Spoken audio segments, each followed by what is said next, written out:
When Paul said to a young pastor, watch your life and your doctrine closely, I think he was challenging all of us to look in the mirror and to be honest about what we see there. One of the things that bothers me about me is I feel often more generous with my money than I am with my time. I often have an agenda that I want to create and to get through by the end of the day, and interruptions sometimes annoy me. And yet, to put yourself in community, in real relationship, means to welcome interruptions. Jesus seems to be the master of this. He's on the way to do something that's very important, and his disciples are shushing him along, and yet he always finds the time to stop and minister to that person that's hurting. And when it comes to group life, when it comes to community in the New Testament, one of the greatest challenges is we need to be honest about our stinginess with our time. That when it says that they gave to one another as they have need, it means that as I discover other people's needs, I'm willing to drop what I'm doing to meet that need, to put them above myself. So I look at my own heart and I see greed with my time. I see stinginess with my time. I see often irritation, and yet love keeps no record of wrongs and is not easily irritated. So it could be that the greatest barrier between me and real relationships is my greed for my own agenda and my own time. When I look at the story of the New Testament and how this early church formed relationships, they were overly, abundantly generous with their relationship time. And it makes me want to be the same. The way we spend our time and what we choose to do with our time is of supreme importance to God. So in this study, as we look at how Acts chapter 2 Christians did that, I think we're challenged in today's world to look at the way we spend our time and consider, am I investing enough in people? Because people are the only thing that go beyond the grave.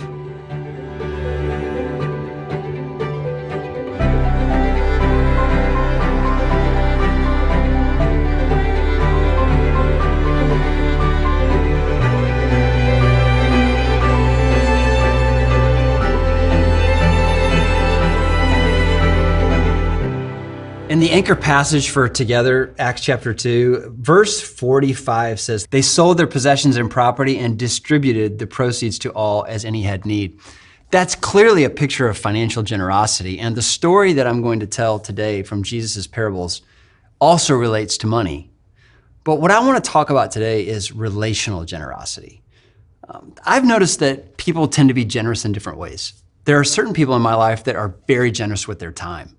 If I ever need something, they drop whatever they're doing, they come, they'll spend the whole afternoon trying to, help me swap out this battery in the car.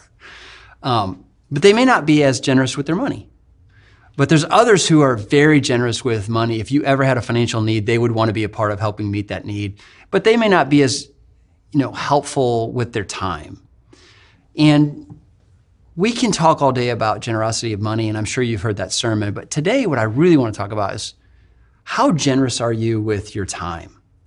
How much do you intentionally invest in other people with your time? And when Jesus talks in this parable today, he's going to end by warning us that when it's all over, the most important investments we make are the investments we make in people. And in this study today, Jesus makes up this fictional story about this dirty, rotten scoundrel. He's a terrible person. He takes his boss's money and begins offering shady deals. And it seems at first glance that Jesus is affirming bad behavior, dishonesty, and lack of integrity. But that's really not what Jesus is getting at. What Jesus is challenging us to do is to think about our lives in terms of relational investments. And in relationship building, there are three main areas that I want to challenge you to think about in your group. And these will come up in the study, but let me hit them quickly. There are people in your group that are experiencing highs. There are people in your group that are experiencing lows. And there are a few, perhaps, in the middle of a transition in life, a big change. And each of these areas is so important to just show up. Relationships are built when we show up. In high school, I played basketball for a very small town. We didn't have a big high-powered program, but I actually got to play.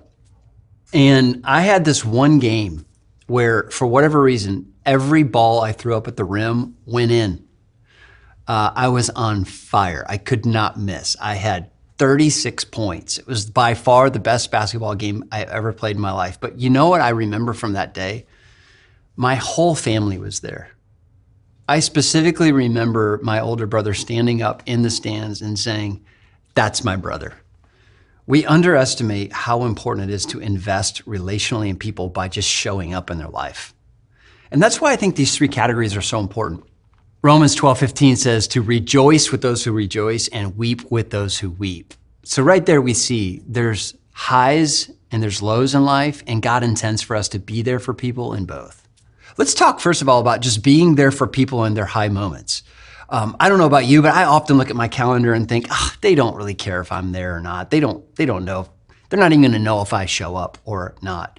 And yet we often discount the importance of just being present with people in their high moments. At the time of this recording, I am just off 24 hours ago. My daughter received a proposal for marriage. Her boyfriend had talked to us about this months ago. He had asked for her hand in marriage. He did everything right. He did it way better than I did it with my wife. And he had this whole plan played out, but he said this to us. He's like, the most important thing is I don't want to do this without you guys being there, because I know she would want you to be present. And so we had to make this elaborate plan. We had to make all kinds of secret things happen so that we could just show up on that moment when he proposed, where we were there. And he was right. It really was a different experience because his parents were there and we were there. We were all together. And a big part of community, one we often discount, is just making a commitment to be there for people in moments where they're celebrating, when something important's happening in their life, to just be in the picture, so to speak. So think about that right now in terms of your group as you're getting to know each other. There may be someone in your group that is experiencing a really high moment in their life or just shared about something coming up that's super important. Did it even register with you that it may be worth rearranging your schedule to just be there and to get a picture and to be a part of it? So there's that piece. Investing in people relationally means being with them in the highs of life, but then also the lows, the real pits. I remember years and years ago, I had a son who had ongoing ear infections, like we could not solve. I was going to the hospital constantly, and one night he woke up in a fit of rage. He was so upset about his ear. I took my little boy to the hospital, and I sat there in this tiny hospital in West Tennessee and felt all alone and tired and fatigued. And my friend Eddie just came walking through the door at like 3 a.m. And he had like a thing of coffee, and he sat down on his flip-flops next to me, and he just sat there for hours when he could be sleeping. We didn't even have a lot to say to each other. He just chose to be there. I've never forgotten that. Eddie went on to be with the Lord during COVID. And when he passed away, the first thing I thought was, there was a person that was really there for me. And often in community, the thing that people remember is how you made them feel in times when they felt alone. So who in your group or in your church right now is walking through a valley and walking through a time of sorrow or fatigue or loss? How could you show up for them in a way that just your very presence makes them feel loved and supported? But then there's this third category that I really want to emphasize because I don't think we talk about this enough. Recently, my wife and I were interviewing a pastor and his wife about lessons learned over a lifetime. Like, what are the biggest mistakes you've ever made?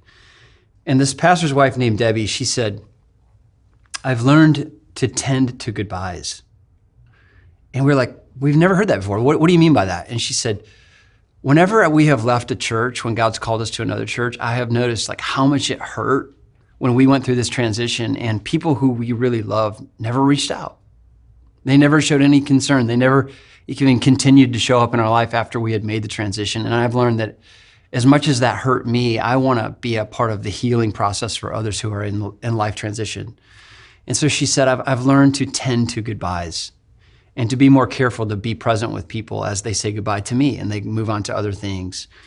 Often in life, there are these big changes. Think about people who are transitioning out of a career and are retiring. That's a huge change in life.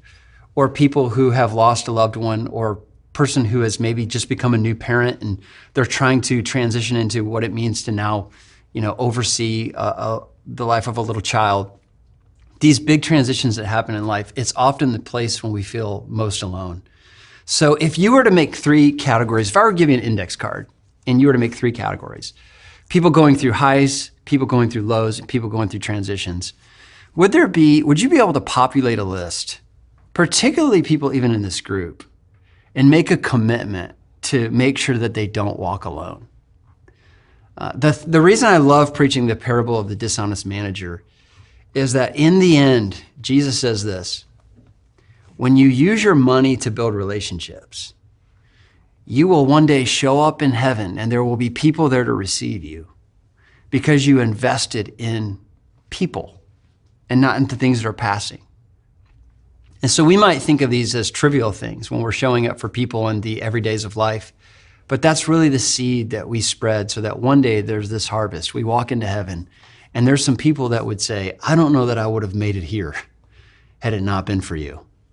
Had it not been for your love, your prayers, your support, your encouragement. That's really what small group is intended to be. So I think the main thing you got to do is to develop eyes to see people, to see the people around you that God's put there, and to look for very intentional opportunities to be there for them. And I want to share one funny story about this because all of us are guilty of not seeing people. When I was a pastor in my first church, I had to take an item back to a local store, and it didn't work out for me, and I just needed to return it. I was on a really busy time crunch, so I want to run into the store, I want to make this return, and I want to get back. And I walk up to the front counter, and this young girl is on her cell phone, and she's talking. It's very clear that she's on a personal call. She sees me standing right there, and she does not acknowledge me, and I'm starting to get furious.